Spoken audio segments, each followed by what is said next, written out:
नमस्कार दोस्तों, स्वागत है आपका आज के मुख्य समाचार में, जिसमें सबसे पहली और बड़ी खबर में आपको बताएंगे कि सौरभ भारद्वाज ने मांगा शाह का इस्तीफा, केजरीवाल को शराब घोटाले में मिली बेल तो आप नेताओं ने बांटी मिठाई। खबर में आगे जिक्र होगा कि बीजेपी ने राजनीतिक विरोधियों के खिलाफ जांच एजेंसियों का किया दुरुपयोग, कांग्रेस का मोदी सरकार पर हमला।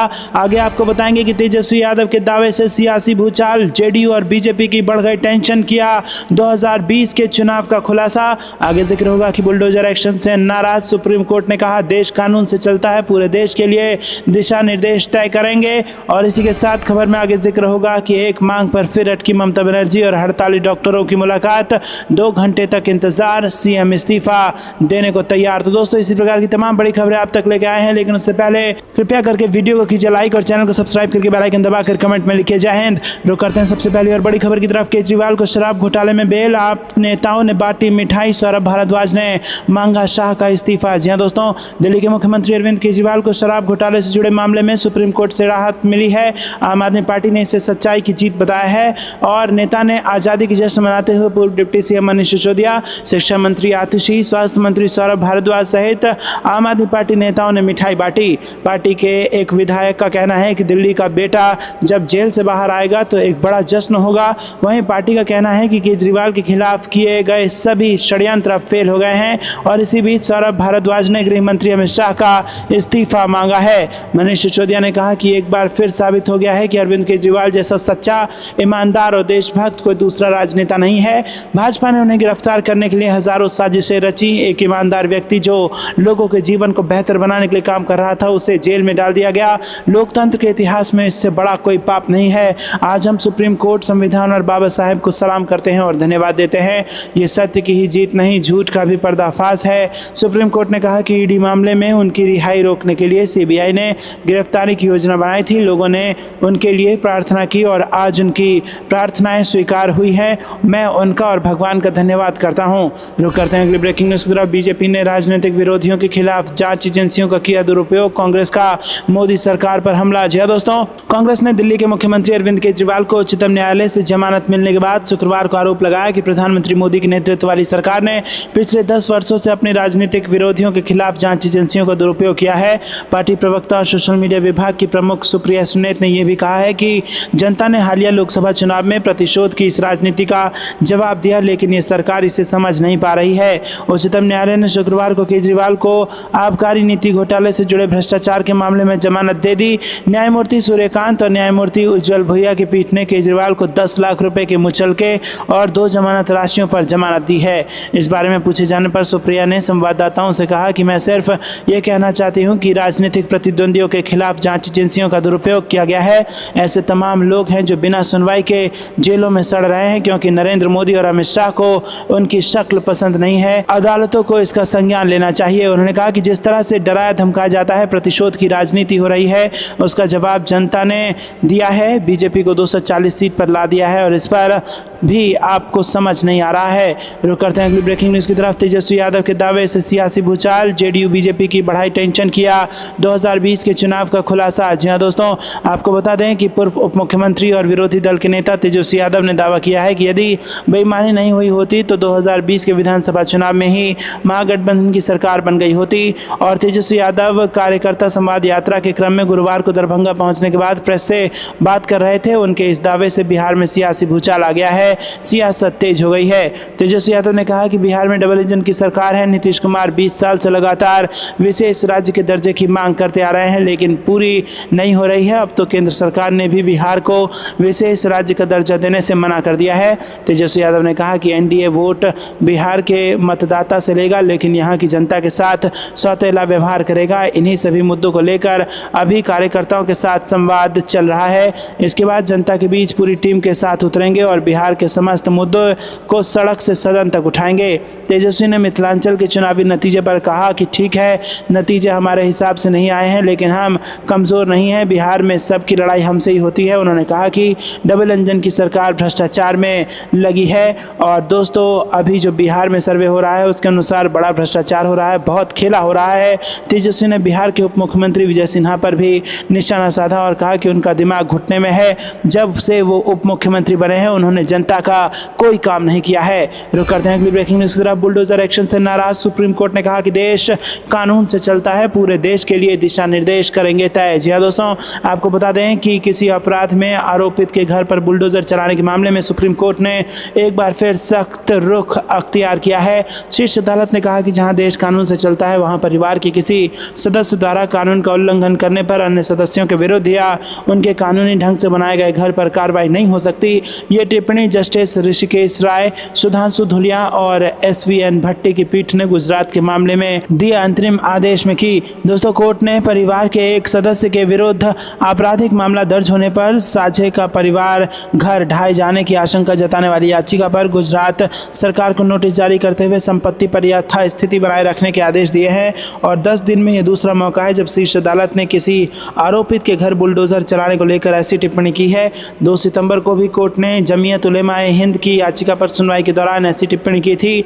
उस याचिका में देश के विभिन्न हिस्सों में आरोपितों के घरों पर बुलडोजर चलाने की शिकायत की गई, जिस पर जस्टिस BR गवई और KV विश्वनाथन की पीठ ने कहा था कि वो इस संबंध में पूरे देश के लिए दिशा निर्देश तय करेंगे। रुक करते हैं अगली ब्रेकिंग न्यूज की तरफ। 2 घंटे तक इंतजार, CM इस्तीफा देने को तैयार। एक मांग पर फिर हटकी ममता बनर्जी और हड़ताली डॉक्टरों की मुलाकात। जी हाँ दोस्तों, कोलकाता कांड के बाद से हड़ताल पर बैठे डॉक्टरों और ममता सरकार के बीच मीटिंग गुरुवार को भी नहीं हो सकी।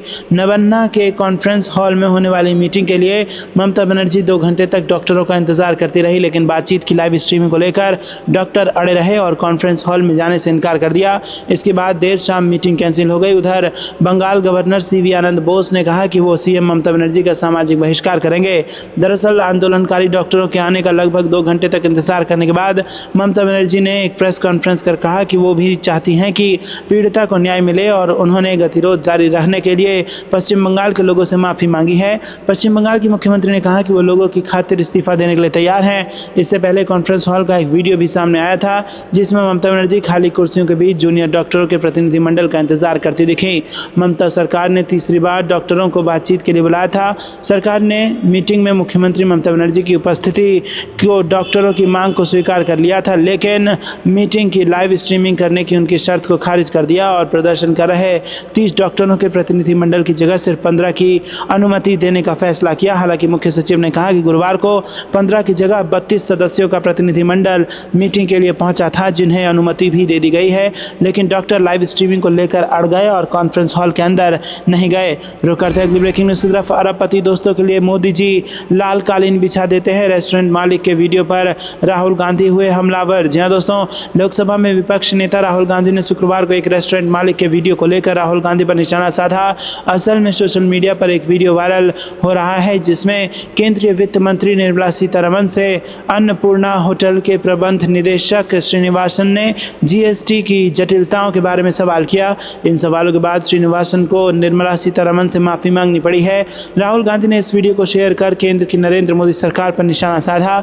कांग्रेस नेता राहुल गांधी ने मोदी सरकार को अहंकारी कहा और राहुल गांधी ने कहा कि मोदी सरकार सिर्फ अपने अरबपति दोस्तों का साथ देती है। कांग्रेस नेता राहुल गांधी ने कहा कि जब कोयम्बटूर में अन्नपूर्णा रेस्टोरेंट जैसे छोटे बिजनेस के मालिक हमारे सरकारी कर्मचारियों से सिंप्लीफाइड GST व्यवस्था की मांग करते हैं तो उनके अनुरोध को अहंकार और सरासर अनादर के साथ स्वीकार किया जाता है। फिर भी जब कोई अरबपति मित्र नियमों को तोड़ना, कानून बदलना या राष्ट्रीय संपत्ति हासिल करना चाहता है तो मोदी जी लाल कालीन बिछा देते हैं।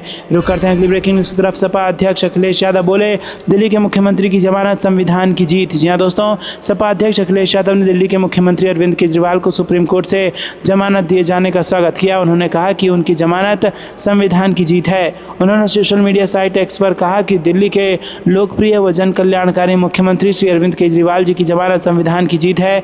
संविधान विरोधी ही संविधान का दुरुपयोग करते हैं। न्याय के दरवाजे पर दी गई दस्तक हमेशा सुनी जाती है। दुनिया अब तक इसी परंपरा पर आगे बढ़ी है और आगे भी बढ़ती रहेगी। बता दें कि आबकारी नीति घोटाला मामले में दिल्ली के मुख्यमंत्री अरविंद केजरीवाल को जमानत मिल गई है। सुप्रीम कोर्ट ने शुक्रवार को 2 याचिकाओं पर फैसला सुनाया। न्यायमूर्ति सूर्यकांत ने आबकारी नीति भ्रष्टाचार मामले में मुख्यमंत्री केजरीवाल को नियमित जमानत देने का फैसला सुनाया। इस संबंध में न्यायमूर्ति उज्जवल भुइया ने उनके फैसले पर सहमति जताई। कोर्ट ने केजरीवाल को 10 लाख रुपए के मुचलके और 2 जमानत राशियों पर जमानत दी है। CBI की गिरफ्तारी से जुड़ी याचिका पर जस्टिस सूर्यकांत ने कहा कि अपीलकर्ता की गिरफ्तारी अवैध नहीं थी। रुक करते हैं अगली ब्रेकिंग न्यूज़ की तरफ। CM केजरीवाल की जमानत पर रणदीप सुरजेवाला का बयान। बोले, हमारे राजनीतिक मतभेद हो सकते हैं लेकिन लेकिन उसके बाद दिया बड़ा बयान। जी दोस्तों, कांग्रेस के राज्यसभा सांसद रणदीप सुरजेवाला ने दिल्ली के सीएम अरविंद केजरीवाल को जमानत मिलने का स्वागत करते हुए कहा कि लोकतंत्र का चीरहरण करके अरविंद केजरीवाल को गलत तरीके से जेल में डाला गया। उन्होंने कहा कि हमारे आपस में राजनीतिक मतभेद हो सकते हैं, लेकिन इसका अर्थ ये नहीं है कि लोकतंत्र को बुलडोजर से कुचला जाए। तो दोस्तों, आपको क्या कुछ लगता है कमेंट में जरूर बताइए। वीडियो को अभी तक लाइक नहीं किया तो लाइक जरूर कीजिएगा। रुक करते हैं अगली ब्रेकिंग न्यूज की तरफ।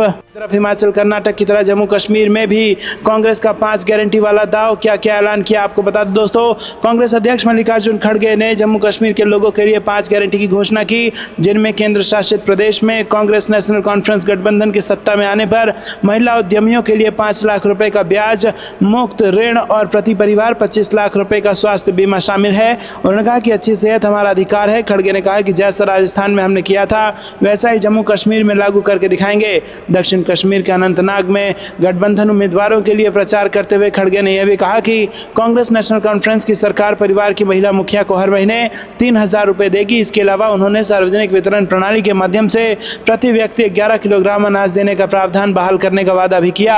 खड़गे ने कहा कि केंद्र की भाजपा सरकार ने 6 किलो चोरी कर लिया है, लेकिन हम उसे वापस करेंगे और प्रति व्यक्ति 11 किलो अनाज देंगे। रुक करते हैं अगली ब्रेकिंग न्यूज की तरफ। अयोध्या को लेकर अखिलेश यादव ने योगी सरकार पर किया सबसे बड़ा हमला। जी हां दोस्तों, समाजवादी पार्टी के मुखिया अखिलेश यादव ने अयोध्या को लेकर योगी सरकार पर सबसे बड़ा हमला बोला है। उन्होंने कहा कि अयोध्या को लेकर समय समय पर लोगों का दर्द हमने सामने रखा, लेकिन सरकार सुनने वाली नहीं है। अधिकारी और बीजेपी के लोग मिलकर लूट में लग गए हैं। जहां लूट होगी वहां विकास नहीं होगा। हम पार्टी के नेताओं का धन्यवाद देते हैं कि अयोध्या का काला चिट्ठा उन्होंने सामने रखा है। जब अयोध्या जैसी पावन धरती पर ऐसी लूट हो रही है तो सोचिए बाकी पूरे प्रदेश में क्या स्थिति होगी। अखिलेश यादव ने कहा कि यूपी विधानसभा में हम इस मुद्दे को उठाएंगे।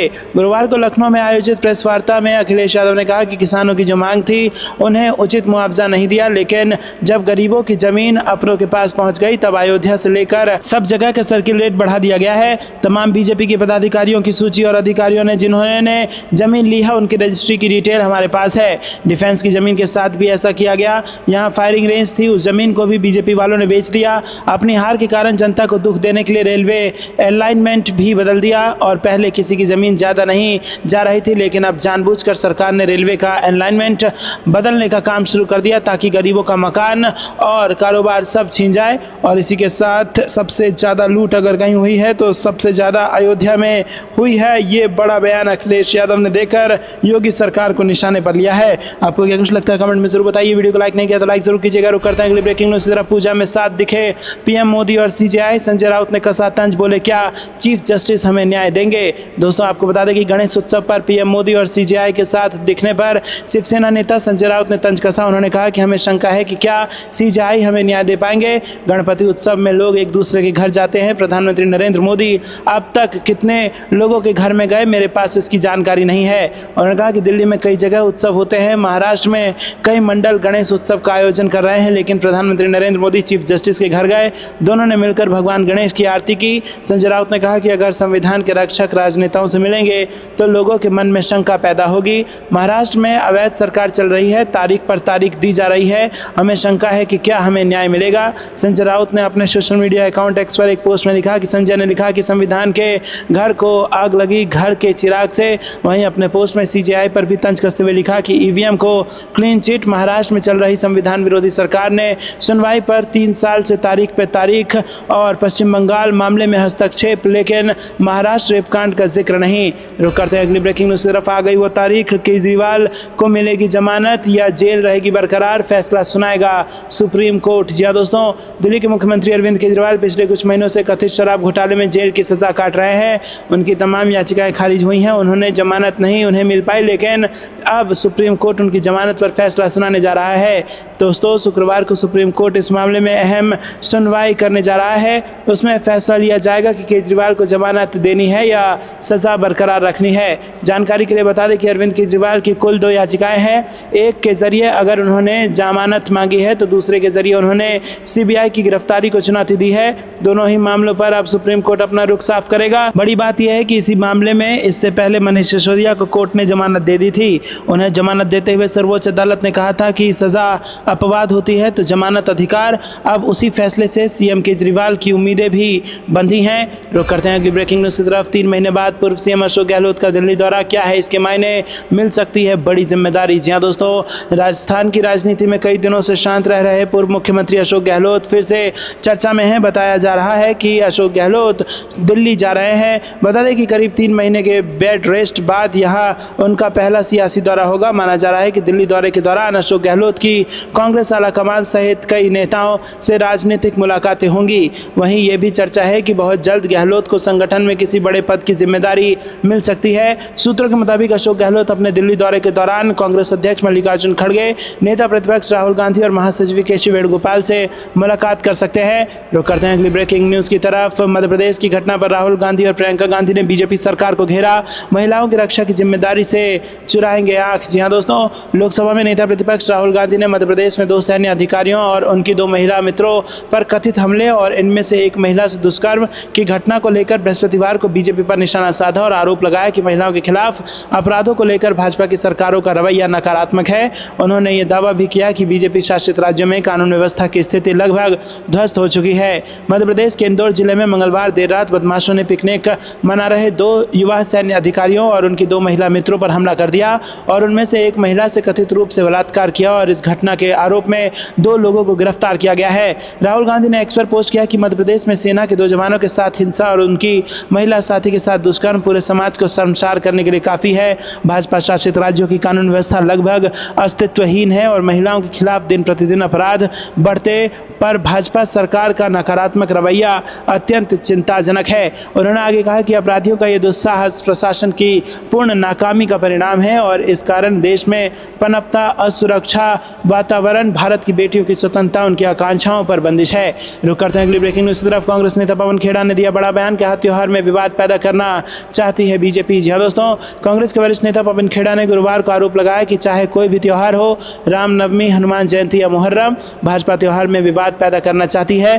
दरअसल कर्नाटक में गणपति विसर्जन के दौरान हिंसा हुई, मूर्ति विसर्जन के दौरान पत्थर फेंके गए। पवन खेड़ा ने कर्नाटक सरकार का बचाव करते हुए इस घटना के लिए भाजपा को जिम्मेदार ठहराया। उन्होंने IANS से कहा कि केंद्र में सत्तारूढ़ दल की मानसिकता देश और समाज में विवाद पैदा करने की है। कांग्रेस नेता ने कहा कि हमने कभी नहीं देखा कि त्योहार के दौरान आपस में रंजिश हो जाए या फिर विवाद हो जाए। भाजपा 10 साल में कोई ना कोई विवाद पैदा जरूर करना चाहती है, चाहे रामनवमी हो या फिर हनुमान जयंती या कोई और त्योहार। बता दें कि कर्नाटक में गणेश विसर्जन के दौरान 2 समुदायों के बीच झड़प हुई और इस दौरान पत्थरबाजी, तोड़फोड़ और आगजनी भी की गई। पेरिस ओलंपिक में अधिक वजन के कारण अयोग्य करार दी गई भारतीय पहलवान विनेश फोगाट के बारे में एक सवाल के जवाब में पवन खेड़ा ने कहा कि PT उषा को जो आदेश मिला वो वही तो करेंगी। विनेश फोगाट ने जो कहा है इससे साफ होता है कि इन लोगों ने देश के खिलाफ काम किया है। इन्होंने साथ रहने का दिखावा तो किया लेकिन ये कभी साथ नहीं थे। विनेश फोगाट अब कांग्रेस में शामिल होकर हरियाणा विधानसभा में चुनाव लड़ रही हैं। उन्होंने एक बयान में कहा था कि उनसे मिलने के लिए PT उषा आई थी लेकिन कोई बातचीत नहीं हुई, बस फोटो क्लिक करने के बाद वो चली गई। रुक करते हैं अगली ब्रेकिंग न्यूज़ की तरफ। फिर एक बार पूरी ताकत के साथ आगे बढ़ेगा इंडिया गठबंधन, खड़गे का बयान। जी हाँ दोस्तों, कांग्रेस प्रमुख मल्लिकार्जुन खड़गे अनंतनाग में एक सार्वजनिक रैली को संबोधित उन्होंने किया और कांग्रेस नेता इस रैली में भाजपा व PM मोदी को खूब लताड़ लगाई। रैली को संबोधित करते हुए उन्होंने कहा कि भाजपा भाषण तो बहुत देती है लेकिन करनी और कथनी में बहुत अंतर है। भाजपा कितनी भी कोशिश कर ले, कांग्रेस और NCP का गठबंधन कमजोर नहीं होगा।